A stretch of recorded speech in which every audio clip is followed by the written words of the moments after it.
సరే సరే ఇతర విషయాలు పక్కన పెడదాం. ఓకే, ఒక్కసారి జనసేన నాయకులతో మాట్లాడదాం. చందు గారు, గుడ్ ఈవినింగ్ అండి.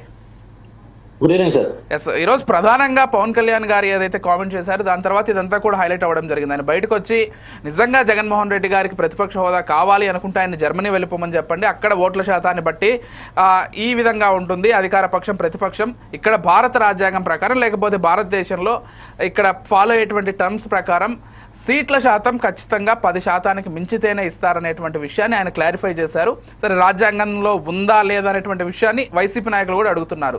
లేదు, రాజ్యాంగంలో లేకపోయినా కానీ మొదటి నుంచి ఇదే పద్ధతిని ఫాలో అవుతున్నాం కాబట్టి ఆ పద్ధతిని కంటిన్యూ చేయాలనేటువంటి విషయం ఇక్కడ విజయభాస్కర్ గారు చెప్తున్నారు. మీరేం చెప్తారు అసలు ఈ అంశానికి సంబంధించి? ముందుగా విజయ్ గారికి, అలాగే ఫోర్ సైడ్స్ వీక్షిస్తున్న ప్రేక్షకులకి, ప్యానల్ ఉన్నటువంటి అన్ని పార్టీల పెద్దలకి అందరు కూడా ముందుగా నమస్కారాలు. ఈరోజు జగన్మోహన్ రెడ్డి గారు అసెంబ్లీకి రావడమే చాలా గగనం అండి. ఎందుకంటే ఇప్పుడు లక్ష్మణ్ గారు అంటున్నారు 60 రోజులు అయిపోయిందా అందుకని భయపడి వచ్చారా అని. వాస్తవానికి ఆ ఒక్క టాపిక్ ఏదైతే రఘురామకృష్ణరాజు గారు ప్రస్తావన తీసుకొచ్చారో దాన్ని గుర్తుపెట్టుకొని ఈ రోజు అసెంబ్లీకి అందరూ వచ్చారు. మీరు అసెంబ్లీకి వచ్చిన తర్వాత కనీసం మీ యొక్క నియోజకవర్గాల్లో ప్రజలందరూ కూడా ఎన్నుకోబడిన నాయకులు అయ్యండి. మీరు 11 మంది గెలిచారా, 9 మంది గెలిచారా, ఎంతమంది గెలిచారా అన్నది కాదండి. ముందు గెలిచినటువంటి ఎమ్మెల్యేలు ఎవరు వచ్చి అసెంబ్లీకి వచ్చి మీ యొక్క సమస్యలు, ప్రజల యొక్క గలాన్ని మీరు ఎక్కడికి చెప్పండి. ఈ రోజు దేనికని మీరు బాయ్కట్ చేశారు అంటే గవర్నర్ గారి ప్రసంగంలో ఏమైనా తప్పు ఉందా, లేకపోతే మీరు అక్కడికి వచ్చి మిర్చి యార్డ్కి వెళ్ళారు మొన్న గుంటూరు, అక్కడ ఉన్న సమస్యలు ఏం తెలియజేశారా, దేనికని బాయ్కట్ చేశారు, మమ్మల్ని ఏ విధంగా ఇచ్చేశారు, మైక్ అవ్వలేదని కొంతమంది నాయకులు చెప్తారు, ఈ వైసీపీ నాయకులు, కొంతమంది ప్రతిపక్ష హోదా ఎందుకు ఇస్తారు మీకు అసలు చెప్పండి. గతంలో మీరే చెప్పారు, గుర్తుపెట్టుకోండి ఒకసారి. 151 మంది ఎమ్మెల్యేలు మేము ఉన్నాము, 23 మంది మీరు ఉన్నారు, మేము 151 మంది లేస్తే మీరు కుర్చీల్లో కూడా కూర్చోరని చెప్పిన వార్నింగ్ ఇచ్చిన సంఘటనలు ఉన్నాయి మీ అసెంబ్లీలో. జగన్మోహన్ రెడ్డి గారు ముఖ్యమంత్రిగా ఉన్నప్పుడు ఆ రోజు ఏమయ్యారు వీళ్ళందరండి? కనీసం ఈ రోజు గౌరవప్రదంగా పార్టీ అధ్యక్షులుగా, గతంలో ముఖ్యమంత్రి చేసిన నాయకులుగా ఈ రోజు అసెంబ్లీకి వెళ్ళి ప్రజల యొక్క సమస్యను తెలియపరిచే విధానం లేకుండా ఏదో అసెంబ్లీకి ఎక్కడ సభ్యత్వం రద్దు అయిపోద్దా అని, అంటే 60 రోజులు అయిపోయిందని కాదండి, ఈ ఒక్కటి కూడా కౌంట్ అవుతుందని చెప్పి ఆలోచనతో ఈ రోజు ఏదైతే ప్రస్తావన తీసుకొచ్చారో రఘురామకృష్ణరాజు గారు దాన్ని ఉద్దేశించే ఈ రోజు కేవలం వచ్చారు. మీరు ప్రతిపక్ష హోదా కావాలని చెప్పి 7 నెలలు బట్టి ఇదేగా మీరు చెప్తుంది, ఈ కొత్తగా చెప్పేది ఏం లేదు కదా. మరి కాదు, 7 నెలల క్రితం నుంచి మీరు మళ్ళీ హైకోర్టులో వేశారు, అప్పుడు కూడా వేసిన ఇదే సమస్య మీద కదా. మరి ఈ రోజు అసెంబ్లీకి ఇంకెందుకు రావడం? మీరు దాని గురించే వచ్చేటట్టయితే అసెంబ్లీకి వచ్చే అవసరం లేదు కదా. మీరు బయటే ఉండి ఈ మాట చెప్పొచ్చు కదా. అసెంబ్లీకి ఏదో వచ్చామని పేరుకి అటెండెన్స్ కోసం వచ్చి 10 నిమిషాలు ఏదో ప్రసంగం అక్కడ ఏదో మధ్యలో వాగొద్దల కింద అరిసి నినాదం చేసి వెళ్ళిపోవడం కరెక్ట్ కదండి.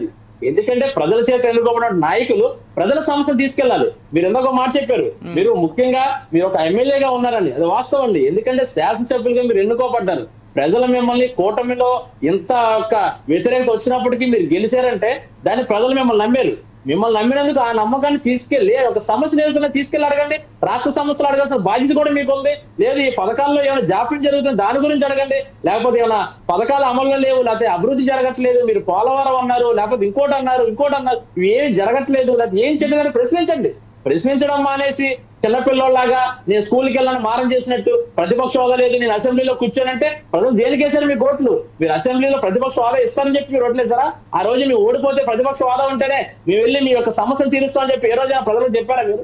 లేకపోతే అధికారంలో ఉంటేనే మీ సమస్యలు తీరుస్తామని చెప్పారా?